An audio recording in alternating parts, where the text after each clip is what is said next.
Bismillahirrahmanirrahim. Assalamu'alaykum warahmatullahi wabarakatuh. Thank you everyone for being here. We welcome our teacher Ustaz Syed Muhiyuddin Al-Attas to continue today's session inshallah. Kitab by Imam al-Ghazali, Ma'rij. One second. Ma'rij al-Quds, Fi Madarij Ma'rifat al-Nafs, or the Ascent to the Divine through the path of self-knowledge. Last session, we talked about the substance of the soul, where we stopped at page 15. Inshallah, today we'll continue on this discussion. And inshallah, without further ado, we surrender the session to Ustaz Syed Muhiyuddin Al-Attas to open and inshallah to resume the session. Tafadhal. Al-Fatiha. لروح الإمام أبو حامد محمد بن محمد الغزالي وأصوله وفروعه وذوي الحقوق عليهم أجمعين بأن الله يتغشاهم بالرحمة والمغفرة ويعلي درجاتهم في الجنة وينفعنا بأسرارهم وأنوارهم وعلومهم ونفحاتهم في الدين والدنيا والآخرة وإلى حضرة النبي محمد صلى الله عليه وسلم بسر الفاتحة. أعوذ بالله من الشيطان بسم الله الرحمن الرحيم.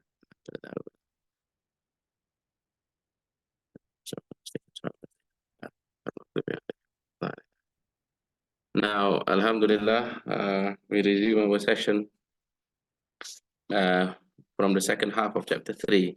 Initially, if you remember, I said that we should just proceed to chapter 4. But after getting some feedbacks personally from some of the participants who joined the sessions, I realized that there are certain things that needs to be clarified. Because as I think from the second chapter onwards, at least for a number of chapters, which we will all, inshallah, have to bear patiently, Imam al-Ghazali takes a more philosophical approach. Yes, he takes a more philosophical approach. Whereas in the introductory chapter, we realize that the terminologies and the arguments, not so much arguments, just in terms of the clarification of the terminology, as well as in the preface, you find that he is more, let us say, employing the language of the mutakallimun and the language of the Sufis in giving you, I suppose, a strong motivation and a basis. Yes, because this is a mi'raj, yes. And ma'arij refers to, a ladder, steps of a ladder or ascent. And ascending is not an easy thing. Yes, our nafs would prefer that we descend and remain here. Yes, and the climb, indeed, yes, he employs all abilities at our disposal to arrive at the knowledge of God. Yes, which is amongst the most precious achievements and gifts that a person can receive. So therefore, if now we, as he moves to the chapter proving first and foremost the existence of the soul, and then now towards the substantiality of the soul, and after that, having proven the substantiality of the soul, he deliberates on the features of the soul being a spiritual substance, as we will read in chapter 4, i.e. that to be a spiritual substance means to be a substance without material concomitants, like quantity or measure. But more on that later. First and foremost, I would like to ask the participants in this class whether everyone is familiar with the term substance or not. Yes, we can say that everyone would, it's easy to agree with Imam al-Ghazali. His arguments are usually very logically sound, and they appear to be cogent, yes, and they are constructed in a logical manner. But do we even understand this term substance? Yes, do we understand it as a terminology employed to refer to philosophical subjects like the substantiality of the soul? Yes. So first and foremost, yes, let us look at this term substance. What does it mean? We will we will say a logical description of what substance means. And I come to know this because of the feedbacks of one of the participants, which I'm very grateful for. Yes, it was Brother Muzaffar. So he said about this term substance. Yes, jawhar. Yes, in Arabic. Now, what do we understand by substance? Is that it is again, like many terms in philosophy, it is a homonym. It is one term carrying many names, or carrying many names. Yes, just like previously, as Imam al-Ghazali has highlighted, the term soul is a homonym. Yes, mushtarak lil ism, because the soul can refer to the organized or the organizing sections of living organisms, in which case it is referred to as it is limited to the vegetative, the animal, and the rational kingdoms. But then, since it is a homonym, yes, the soul can also refer to ruh al-falaki, celestial beings, because celestial beings do not need, yes, a material substrate in which either it inheres or it is specially connected. Yes, it is not housed within any body, the celestial beings, yes, but they are in possession of a soul. Yes. So now similarly then, this term substance, yes, I will give first and foremost a logical explanation, or rather an explanation based on logic, in that the term substance is the Prius, yes, much like there was the hybrid car. Was it a Toyota that has a Prius model? Yes. Why was it called the Toyota Prius? Well, it's because I think it was the first hybrid car to be marketed by Toyota. So therefore, it's called the rather arbitrary, but it's a Toyota Prius, like that. But in logic, it is basically that upon which, yes, accidents. Again, here accidents understood in the philosophical sense, in here, yes, that upon which accidents in here. Now, an accident is that which cannot be conceived of independently of a substrate upon which it is attached. Look at the term color. Yes, have you noticed? Yes, that color is an accident and not a substance, because color cannot but be except on something. Yes, you speak about a red shirt. Yes, you speak about a red ball, and you speak about various items which are red. And these items act as the substance, yes, as the substrate upon which the accident redness, yes, it attaches itself. And similarly, you have, let us say, sounds. Yes, sounds are likewise accidents, and various other concomitants of bodies. Yes, so bodies are when they are composed together, i.e., as a whole body.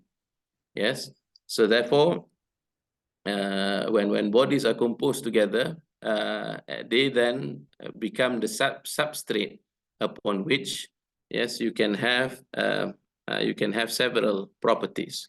So and there are concomitants of bodily substances. You speak about color, shapes, and various other concomitants. But when now we are speaking about the soul as a substance, certainly we do not mean the same thing. Yes, because the soul, if it is a substance, it is not a material substance, as Imam al-Ghazali will argue for it, using various approaches. Now, in this chapter that we have read, the first is to prove that the soul is a substance, i.e., the other characteristic of substance is that it possesses existentiality. Yes, that's another aspect that Imam al-Ghazali wishes to prove. Yes, that the soul possesses a reality, and it is a substance upon which accidents inhere. But the sort of accidents that inhere upon the soul, i.e., the human soul, is not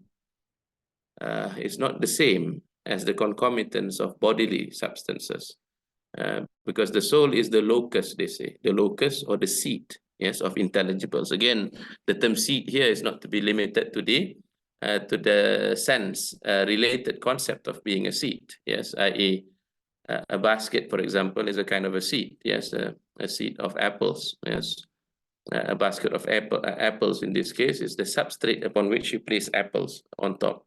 But if the soul is a substrate, and if the soul is a seed of intelligibles, the way intelligibles inhere themselves within the substance is not the same as you would understand the material relation. Yes, because material relations are, let us say, designated by direction. It's designated by contiguity of bodies. It is designated by various other limiting aspects, yes, of physical things.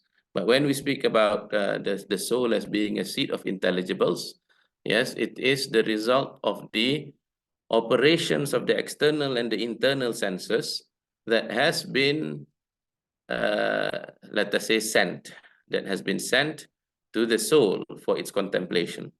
So we have what are called mahsusat wal ma'qulat, sensibilia and intelligibilia. Yeah, sensibilia are the sort of things that you experience, yani that your soul experience via the intermediary of its various internal organs. Yes, let us say you experience a day in the market. Yes, a day in the market by the sea. Yes, a day in the market by the sea. So there's certain things that your your external senses record. And then this is to be handed over to the internal senses to be sorted.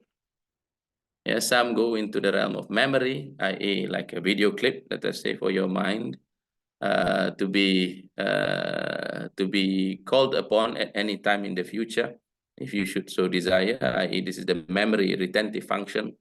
Then there is the, let us say, estimative function, yes, various operations of the intellect. And then there is the imaginative function that you would use. So when does it become an intelligible? When it is abstracted of all its material accidents until it becomes a pure idea. Well, and as ideas, they are the subject of your intellect. And so this is why, so again, I thank my friend Tuan Muzaffar who tells me that reading the Ma'arij makes us realize the intellectual affinity between Professor Attas and Imam al-Ghazali. In that we observe, yes, that his spirituality, yes, his spirituality is equally matched. Yes, is equally matched by his intense intellectuality. Yes, and this is science of Kamala. Yes, science of perfection. Yes, science of perfection. Perhaps we do not have isma. I mean, amongst the awliya in the same way as the prophets do, in that they are free from any imperfections, and they are endowed, in the case of the prophet, with all the possible perfections of the human class. But the awliya possesses various perfections. Yes, some intellectual, others emotive, virtuous, spiritual, and so on. And that, of course, beauty stacked upon beauty enhances its quality. Yes, like Sayyidina Muhammad al-Baqir, the great grandson of the Prophet ﷺ, in teaching his son Sayyidina Ja'far al-Sadiq, he said that indeed, yes, knowledge is beautiful, but if it adorns you and me, it is even more beautiful. And ignorance is a real defect, but if we are to suffer it, then it is all the worse. Yes. Because it attaches to, for them in their case, sharaf, nobility, the nobility of being within the prophetic household. Now, to proceed. Once we understand this, it becomes a bit easier, don't you think? That when we now at least understand what is it that Imam al-Ghazali is trying to prove. So he wants to say that the soul is a substance, it is not an accident, and that it is a specific type of substance, it is a spiritual substance. All right. With this, I think we can listen to, maybe if one of you would read the passage from page 15. 15. Yes, page 15, under the heading B, additional explanations from the standpoint of apprehension. Bismillah, if I may. Yes. But just a minor question. Does before I start reading, does a substance in this context mean that it is a permanent thing, as opposed to accidents which come and go? Is that what it means by a substance, that it's a permanent entity? No, there are various types of substances. Some are permanent and some are not. There could be a substance like bodily substances, for example. They are merely logically prior to their accidents, but they are not necessarily permanent. One, and secondly, that a substance can be conceived of as an accident to something else. Yes, this is how some of the mutakallimun, if I remember correctly, I certainly know that Professor Zaini quotes this in the Lata'iful Asrar. But if I remember correctly, then the attribution of the quote is to Abdul Rahman al-Jami, yeah, in which he made an argument that the universe as a whole, yes, are as accidents, and the primary substance of the world is the divine being. So now we understand here that it is because the universe is composed of modes, yes, that goes rapid changes, yes, that comes and goes, that undergoes, let us say, within the Akbarian metaphysics, what is called the process of continuous creation, the khalqun jadid, yes. So therefore, they are but modes, yes, to a primary substrate, and this substrate is a category between being and non-being. But let's not go there. That's another discussion. But at the very least, yes, the notion of substance, yes, as let us say, as an analytic notion, yes, we can even say, using Kantian discourse, as a synthetic discussion, does not contain within itself permanence. Yes, permanence. It could be permanent or it could not be permanent. Yes. So it makes sense to say that such is something is a permanent substance, an eternal substance, and this is a temporary substance, and so on and so forth. Okay. Thank you. Okay. Bismillah. We say you apprehend yourself in all conditions, but by means of what do you apprehend it? For there must be something which apprehends.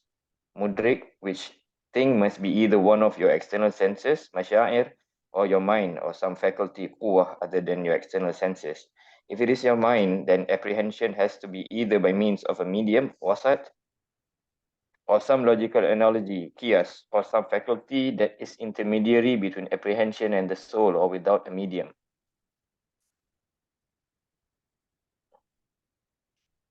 But I do not believe, however, that you need a medium for that. If there were any medium, you would certainly not have apprehended yourself.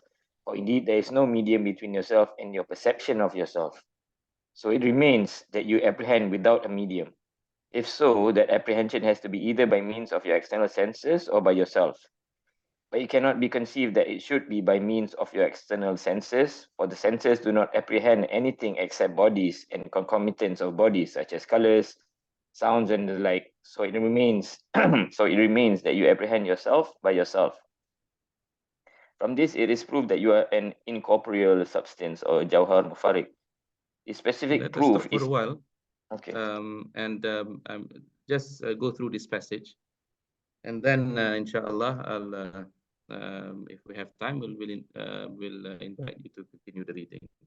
So first, what does it mean to be apprehending oneself? Because it's based on our previous discussion, we spoke about how a person comes to know himself. Yes, a person comes to know himself through introspection.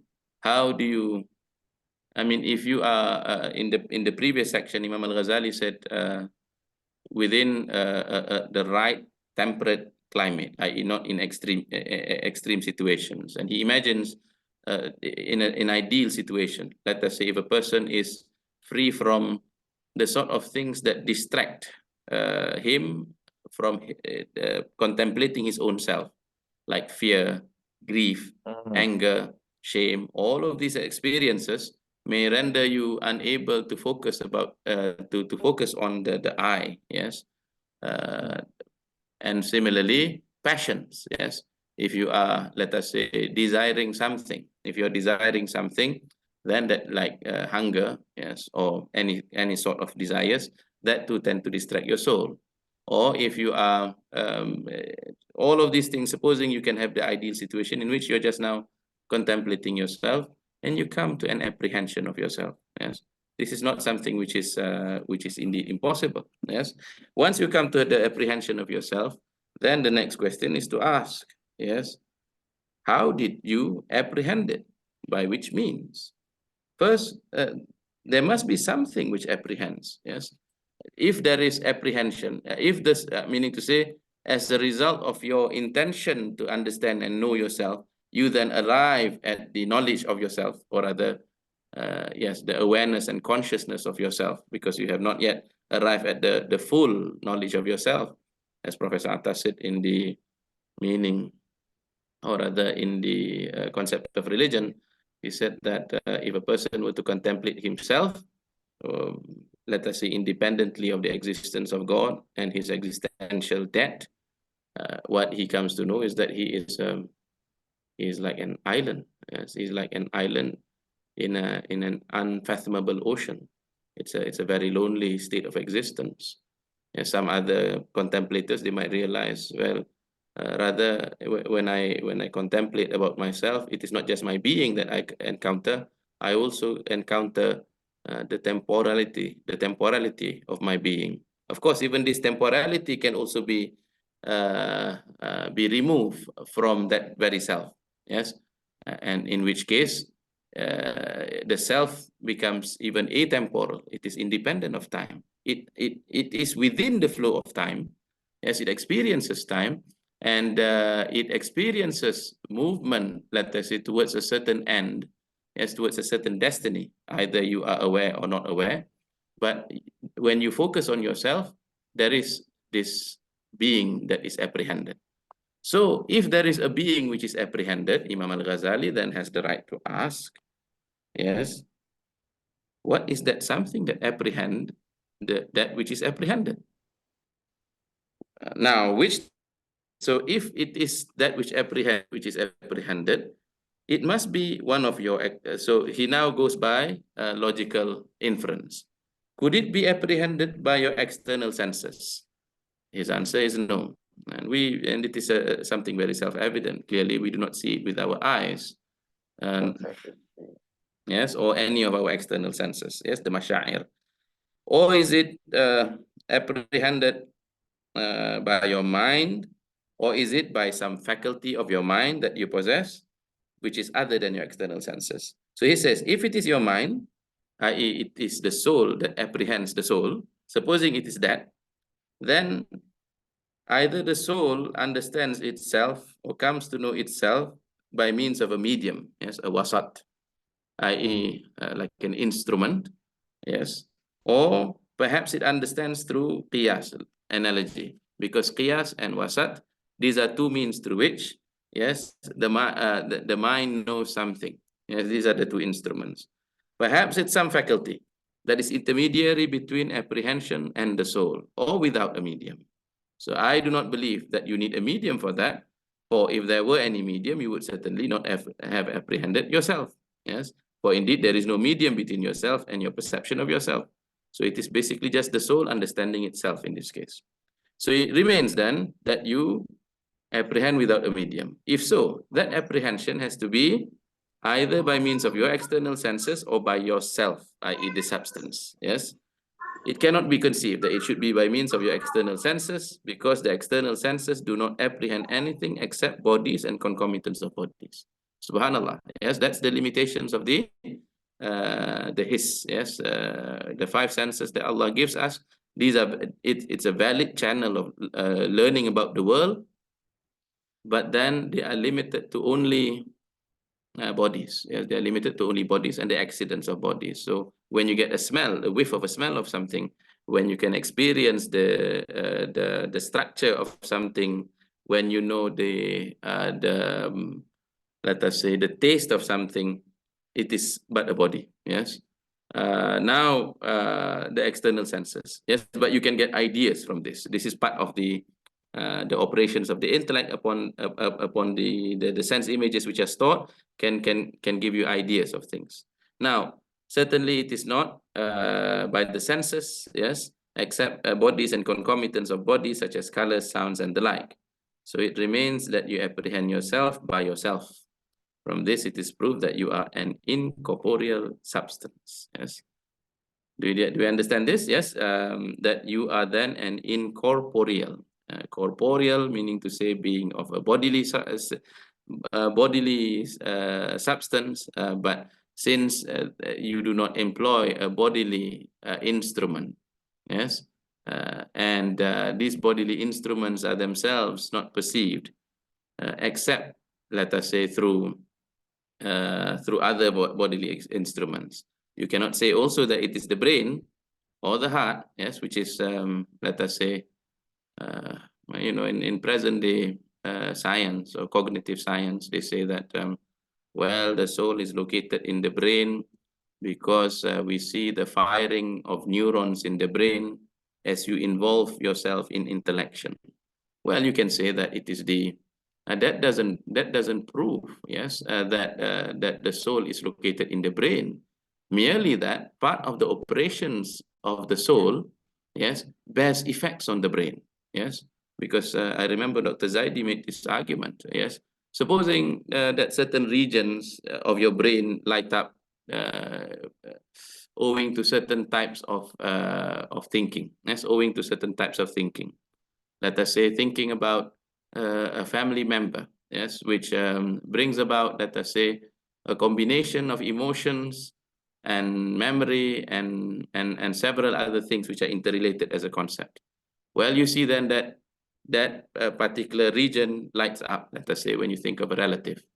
Now, why is it then that another relative, which is not even in the same, let us say, supposing another person that makes you feel the same thing about that person, as let us say, maybe a long lost ancestor, or a character that you read in a novel that is not related at all with this person. Why is it that the same region lights up? That means to say that thought is not housed within that region. Yes, merely that. Yes, that's the strategic the strategic placement, because the soul is a dynamic reality, as we have said about what Professor Attas mentions, the saturated sponge analogy, as that the soul freely governs the body and is ever in a state of dynamism, it's ever in a state of movement and governance and so on. Yes. Now, this specific proof is either useless or decisive. It is useless for the thoughtless who do not consider matters except with impatience. For whoever considers a postulate with impatience hastens to doubt more readily than water flows downwards. But for those who desire to perceive, it is decisive. Yes. Someone may say, I prove my existence only by some medium, which medium is one of my actions. So by means of my actions, I get evidence of the existence of my soul. Yes. The answer to this is from 2 standpoints. First, this does not accord with the aforementioned assumption, for we have separated you from your actions, and yet you prove your being an essential entity.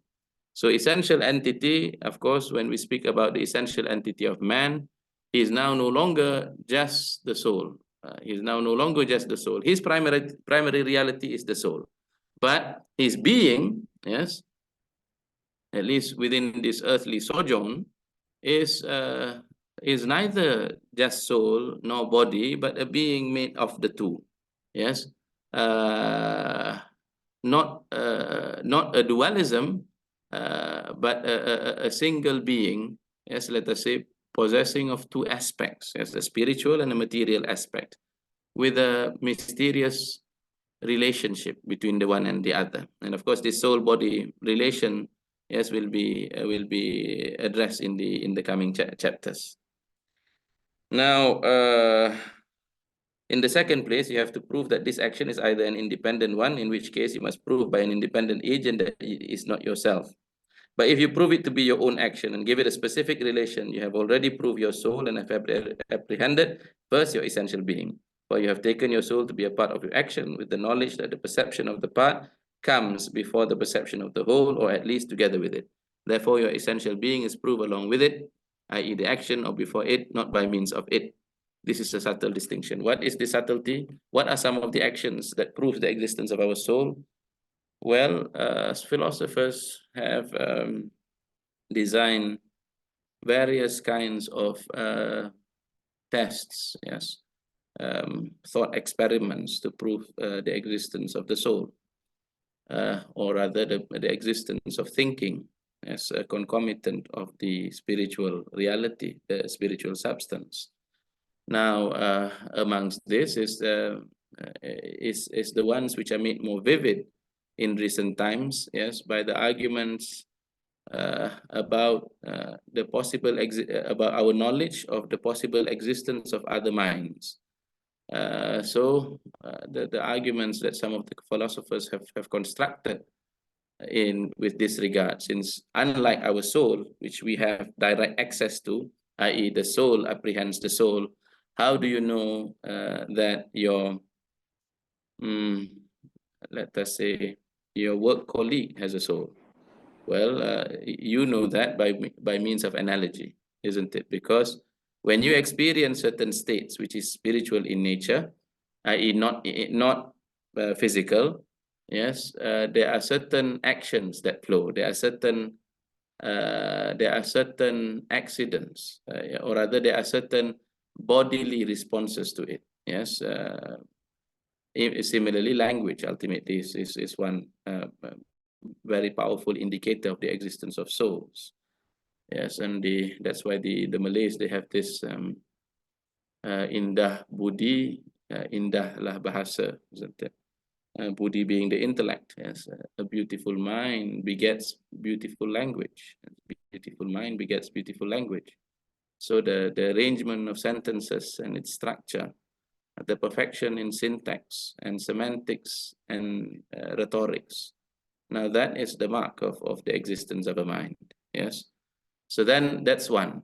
The other, by analogy, is a problem that has been forced upon us as a matter of being in the 21st century, is the thinking about whether there can be such a thing as artificial intelligence, i.e. in the real sense, whether machines can eventually think, yes, or whether it is but a very clever and elaborate, syntactical strategy, yes, that behaves as if, yes, it possesses an intellect. And I think that's what the makers of AI are trying to aim at, because ultimately we say that thinking, yes, thinking is the property of souls, yes, because thinking involves meaning, and meaning is an intelligible, yes, and intelligibles belong to the soul, yes. And but unfortunate, of course, for souls that could have been endowed with intelligibles, and their focus ends up being on just the sensibilia and the fulfillment of the desires of the body, of which the intellect is not utilized, yes, for the contemplation of the greatest of possible beings, i.e. our Creator. And the intellect is not structured towards the acquisition of virtues, but rather the intellect is employed, yes, as to focus on the here and now. Yes. Now, well, we have spoken on quite a number of things, and I like it that before we begin the more technical affair of trying to establish that the soul has neither quantity nor measure. Before we proceed to that, let us see if you have any questions, or if you wish to share your reflections up till now. Yeah, so that when we progress next, we are all at least on a firm footing. A lot of questions actually. I'm sure others also maybe can maybe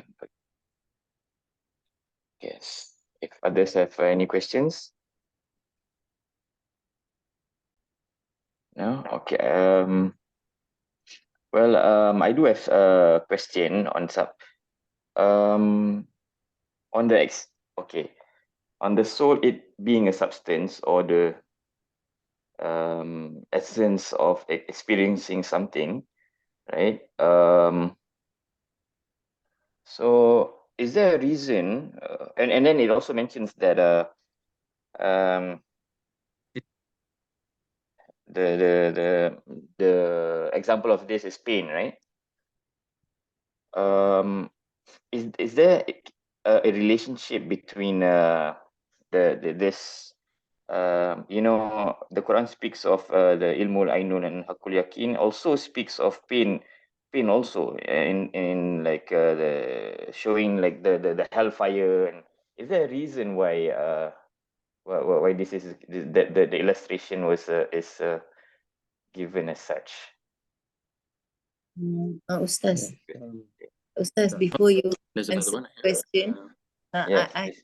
something following from Khairul's question, because in the Quran it says that when you're in the hellfire, kan your skin tu will be renewed kan, nanti kan ada yang baru kan. So relation tu lah, maknanya substance tu.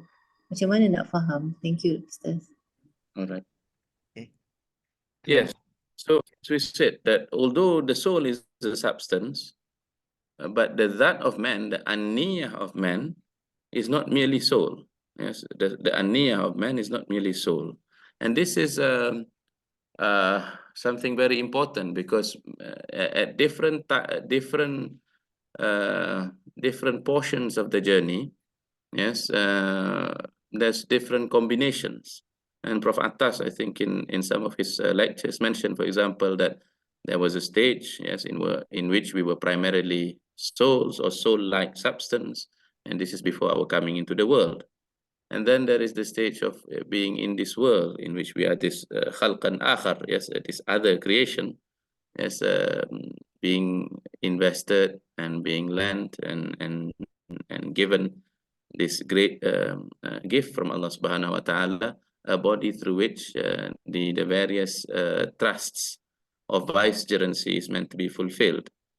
Yes, and also the sense experience, as well as the internal senses, they serve as what is called equipments, yes, for us to go through the school of this life, in which the purpose is to come to know God, yes, and then to worship Him, and then to love Him, yes.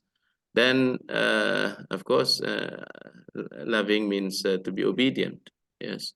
And then, of course, we progress to the next stage of the journey, in which we then proceed to the barzakh.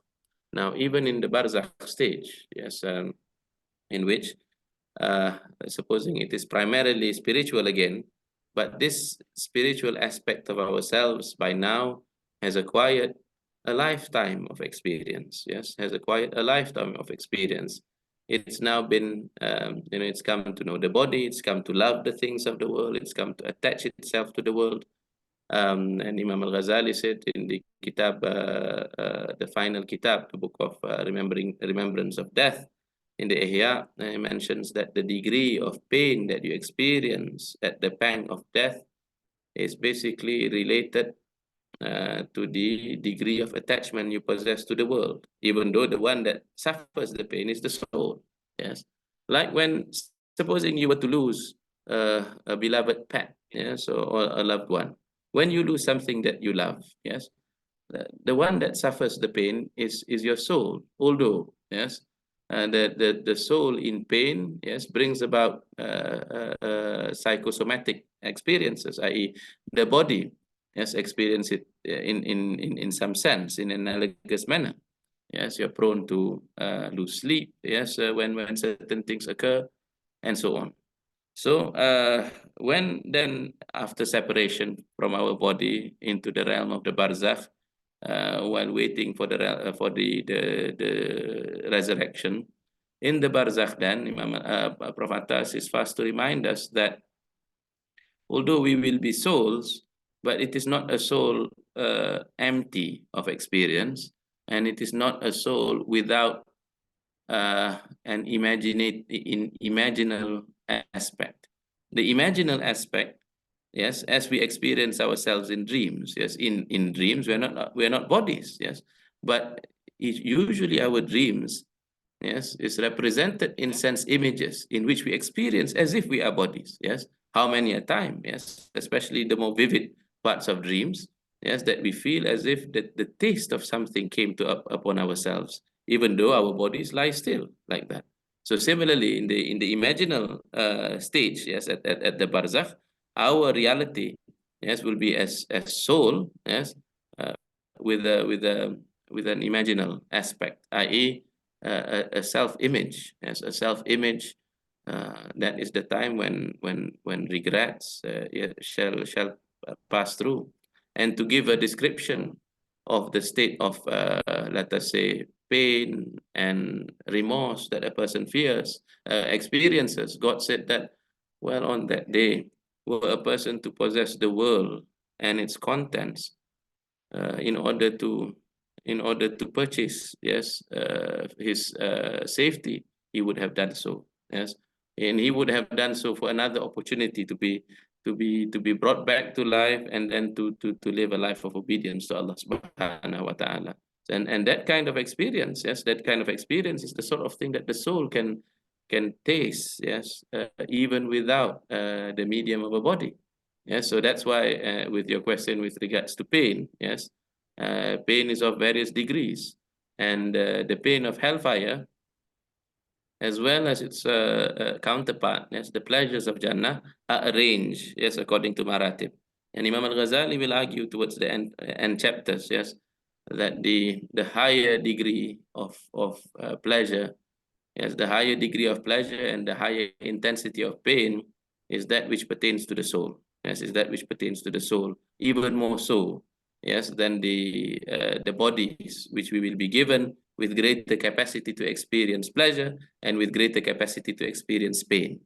Yes, just like the inhabitants of hellfire, billah, may Allah protect us and our family, yes, will be given, and then, you know, the scientists are quick to point out that the nerves, yes, yes, require that the skin, yes, be continuously renewed, yes, so that you can continue to experience the torture of hellfire, because surely there will be some you know, overly overly clever person, or so to speak, who will say things like, well, I don't think hellfire will be so bad, because after the first burn, maybe after the 3rd degree, there's nothing to experience. But here is already, yes, a response in advance. No, your skin will be renewed, yes, so that you can continuously experience pain of being burned. In the same way as the people in Jannah, they experience pleasures relating to the body with an enhanced body, the body that does not produce waste except through perfumed sweating, yes, except through perfumed sweating, the body that can taste, yes, that the body that is free, yes, from the bodily laws, yes, of what do they call it, yes, amongst the economists, yes, you know, when the returns, yes, are lesser and lesser at every time, yes, like diminishing, yes, the diminishing laws of return, i.e. that your first cup of coffee is pleasurable, the second is all right, the third is beginning to feel like it's force, the fourth is torture, isn't it, in this dunya? But in Jannah, the fruits that you taste, yes, of a tree that contains various flavors and colors and pleasures, yes, of which as soon as you pluck, yes, to eat the first fruit, the second is already ready, and the second that you eat is better than the first, and it continues in an ascending manner. Yes, now that pertains to a bodily pleasure, yes. But of course, the greatest possible pleasure, as we said, pertains to the soul, as it is the highest experiencer in the body. Now, if we have not understood this very well, then even the chapter on happiness that Professor Attas has written is difficult for us to understand. Why does he speak about happiness in this dunya as certainty? Yes, and the actions that is performed in relation to that certainty, the ilm, ayn, and haqq al-yaqeen. Because it is certainty which is possible owing to our spiritual organ of cognition, which is the heart, that can come to know Allah subhanahu wa ta'ala. Now, this certainty in this dunya brings about the greatest possible pleasure, knowledge of God, yes, ma'rifah. Now, that produces that experience of elatedness. That is a person who has achieved this certainty experiences the fulfillment of needs and a diminishing of wants, i.e. pertaining to the dunya. Yes, pertaining to the dunya. Because why? They have now come to understand the prophetic references of the relative values of things. Zuhud, yes, zuhud emerges within them. Yes, zuhud emerges within them, i.e. with regards to the dunya, they become self-sufficient against it. They eat only insofar, yes, only insofar as the survival of the body, and that they do not harm their bodies. They sleep, yes, as the Prophet said, I sleep, I marry, and I eat, i.e. with regards to the rights of the body. But his pleasure is in intimate converse with Allah subhanahu wa ta'ala. Yes, his qurratul ayn fi salah, yes, his real pleasure. Yes, the experience of his pleasure is in intimate discourse with his Lord. And his pleasure is his rest from the world is through his salah. Arihni, yes, give me my rest, ya Bilal, through my addressing of my Lord. So even in this dunya, the soul of the believer is the happiest, in that the soul of the believer experiences the qutrah, experiences the quenching, of spiritual tasting. And of course, the connoisseurs amongst them, i.e. amongst the Sufis, they describe these various states that they experience, of which us observers can only see, yes, with marvel and awe, and hope that Allah will grant us a bit of that.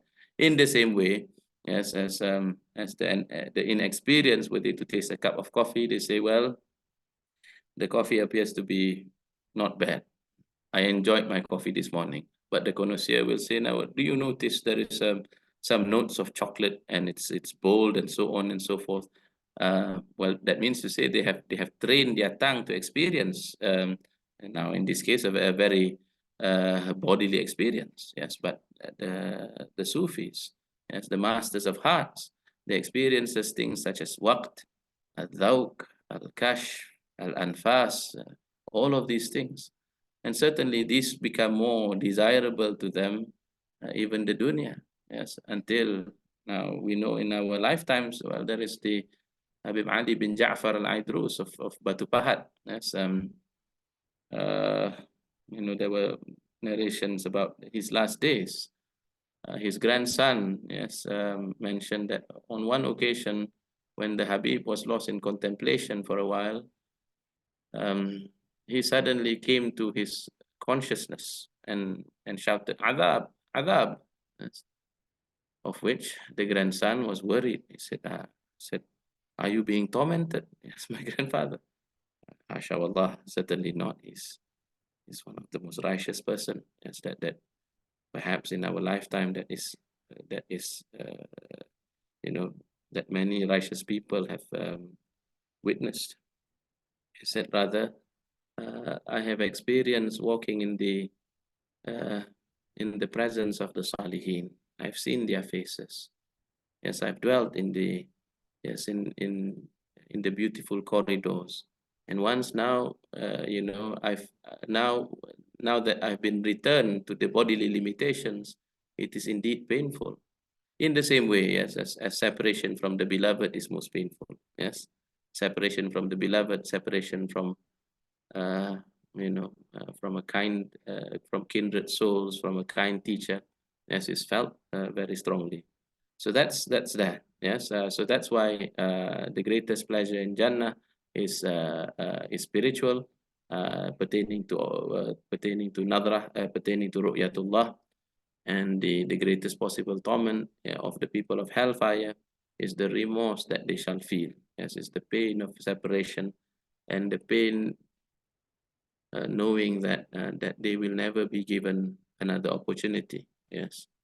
Habib Omar bin Hafiz tells us the stories, tells us narrations about the people of Jahannam, that they would address the angels. Yes, Ya Malik, Ya Malik. They continuously address the angels, seeking an audience. Yes. Why? Because it's an unbearable state. Wallahu a'lam.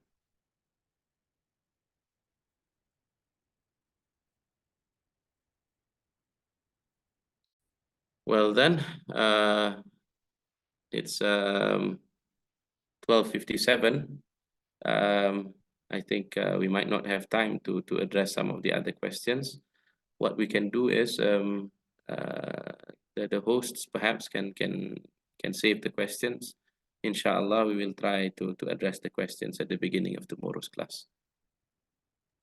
Over to you then. Is it Alif or is it Khairul Azhari who's hosting?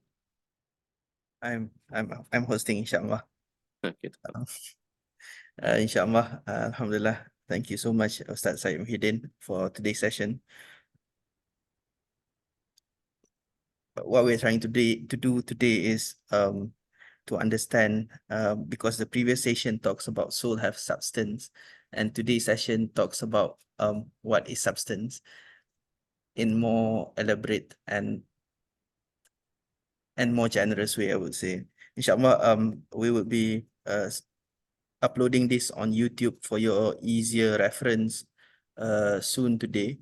By then, inshallah, we'll do our revision appropriately, and of course, like Syed Muhiyuddin Al-Attas mentioned previously, that we should read the book prior to class and also after class, and revise accordingly, do revision accordingly, inshallah. And also, before I forget, this is me helping out Brother Faizul Alawi. So he always tell us, usually at the beginning of the class, I'm late now, that to observe adab and to conduct ourselves properly in the class, in our way of sitting, in our way of behaving, and all other things, such that it will be easier for us and to understand the class, especially on this subject, inshallah.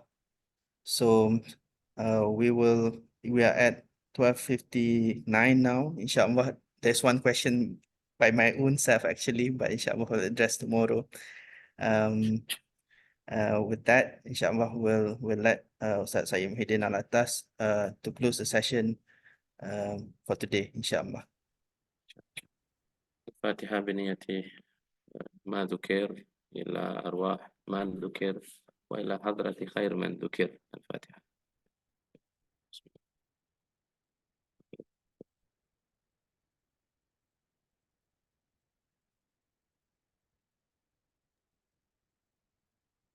All right, thank you everyone. Until we meet again, inshallah. Assalamu'alaykum. Waalaikumsalam warahmatullahi wabarakatuh. Okay, thank you everyone. Tomorrow's class will be at 3, inshallah. Assalamualaikum. Waalaikumsalam.